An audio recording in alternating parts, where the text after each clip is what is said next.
Hello ವೀಕ್ಷಕರೇ, ಮಮತಾ ಫುಡೀಸ್ಗೆ ಸ್ವಾಗತ ಸುಸ್ವಾಗತ. ಇವತ್ತು ನಾವು ಪಾಪಡ್ ರೆಸಿಪಿ ಮಾಡೋದು ಹೆಂಗೆ ಅಂತ ಹೇಳ್ಬಿಟ್ಟು ನೋಡೋಣ. ಈ ಪಾಪಡ್ಡು ನಾವು ಚಾಟ್ಸ್ಗೆಲ್ಲ ಮಾಡ್ಕೋಬೋದು, ಹಂಗೆ ಸೈಡ್ ಡಿಶ್ ಆಗಿ ತಿನ್ಬೋದು. ಇದನ್ನು ತುಂಬ ಚೆನ್ನಾಗಿರುತ್ತೆ, ಕಾಫಿ ಟೈಮ್ಗಂತೂ ತುಂಬ ಚೆನ್ನಾಗಿರುತ್ತೆ. ಇದು ಬೇಕಾಗಿರೋ ಇಂಗ್ರೀಡಿಯೆಂಟ್ಸು. ಫಸ್ಟ್ ಟೈಮ್ ನನ್ನ ಚಾನಲ್ ನೋಡೋದಾದರೆ ಪ್ಲೀಸ್ ಸಬ್ಸ್ಕ್ರೈಬ್ ಮಾಡಿ. ನಾನಿವಾಗ 1 ಕಪ್ ಅಷ್ಟು ರವೆ ತೊಗೊತಾ ಇದ್ದೀನಿ. ನಾವು ಉಪ್ಮಾ ಮಾಡ್ತೀವಲ್ವ, ಅದೇ ರವೆನ ನಾನು ತೊಗೊತಾ ಇರೋದು. ಈಗ ಅದಕ್ಕೆ ಅರ್ಧ ಕಪ್ ಅಷ್ಟು ಗೋಧಿ ಹಿಟ್ಟು ಹಾಕ್ತಾಯಿದ್ದೀನಿ.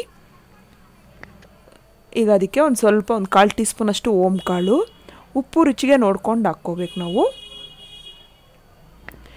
ಅದಕ್ಕೆ 1 ಟೇಬಲ್ ಸ್ಪೂನ್ ಅಷ್ಟು ಎಣ್ಣೆ ಹಾಕ್ಕೊಂಡು ಎಲ್ಲ ಚೆನ್ನಾಗಿ ಮಿಕ್ಸ್ ಮಾಡ್ಕೋಬೇಕು. ಅದು ಎಣ್ಣೆ ನಮಗೆ ಆಗಿದೆ ಅಂತ ಹೆಂಗೆ ಗೊತ್ತಾಗುತ್ತೆ ಅಂದರೆ, ನಾವು ಕೈಯಲ್ಲಿ ಇಟ್ಕೊಂಡ್ರೆ ಹಂಗೆ ಉಂಡೆಯಾಗಿ ನಿಲ್ಲಬೇಕು. ನೋಡಿ, ಈ ಥರ ಉಂಡೆ ನೋಡಿ, ನಂದು ಇವಾಗ ಎಣ್ಣೆ ಆಗಿದೆ ಅಂತ ಗೊತ್ತಾಗುತ್ತೆ. ಈಗ ಇದಕ್ಕೆ ನೀರು ಎಷ್ಟು ಬೇಕೋ ಅಷ್ಟು ನೋಡಿಕೊಂಡು ಚೆನ್ನಾಗಿ ಮಿಕ್ಸ್ ಮಾಡ್ಕೋಬೇಕು. ಹಿಟ್ಟು ರೆಡಿ ಮಾಡ್ಕೋಬೇಕು. ಈಗ ಅದನ್ನು ತುಂಬ ಗಟ್ಟಿ ಕಲಿಸ್ಕೋಬಾರ್ದು, ಸ್ವಲ್ಪ ತೆಳ್ಳಕ್ಕೆ ಇರಬೇಕು. ಹಾಗಂತ ಹೇಳ್ಬಿಟ್ಟು ತುಂಬ ತೆಳ್ಳಕ್ಕೂ ಅಲ್ಲ. ನೋಡಿ, ಚಪಾತಿ ಹಿಟ್ಟಿಗಿಂತ ಸ್ವಲ್ಪ ಮೆತ್ತಿಗಿರಬೇಕು. ನೋಡಿ, ಈ ಥರ ಎಲ್ಲ ಕಲಸಿ ಚೆನ್ನಾಗಿ ನಾದ್ಕೊಂಡು ಒಂದು 5 ನಿಮಿಷ ಇದೇ ಥರ ನಾದಬೇಕು. ಅದನ್ನು ನೋಡಿ, ಈ ಥರ ಮೆತ್ತಿಗೇ ಇರಬೇಕು. ಅದು ಸ್ವಲ್ಪ ನೆನೆಯುವಷ್ಟರಲ್ಲಿ ಮತ್ತೆ ಸರಿ ಹೋಗುತ್ತೆ. ಈಗ ಆಗಿದೆಯಲ್ಲ, ಇದನ್ನು ಒಂದು ಅರ್ಧ ಗಂಟೆ ಪ್ಲೇಟ್ ಕ್ಲೋಸ್ ಮಾಡಿಬಿಟ್ಟು ನೆನೆಯೋಕ್ಕೆ ಬಿಡಬೇಕು. ಈಗ ಆಗಿದೆ ಅರ್ಧ ಗಂಟೆ.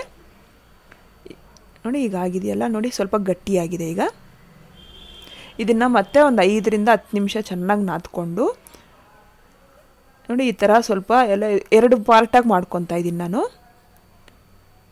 ಮಾಡಿಕೊಂಡು ಇವಾಗ ಚಪಾತಿ ರೋಲ್ ಥರ ನಾವು ಲಟ್ಸ್ಕೋಬೇಕು. ಅದಕ್ಕೆ ಸ್ವಲ್ಪ ಎಣ್ಣೆ ಹಾಕ್ಬಿಟ್ಟು ಲಟ್ಸ್ಕೋಬೇಕು. ಎಲ್ಲ ಫುಲ್ಲು ಅದಕ್ಕೆಲ್ಲ ಎಣ್ಣೆ ಅಂಟಿಸ್ಬೇಕು ನಾವು. ಇವಾಗ ಅಗಲಿಕೆ ಈ ಥರ ಮಾಡಿಕೊಂಡು,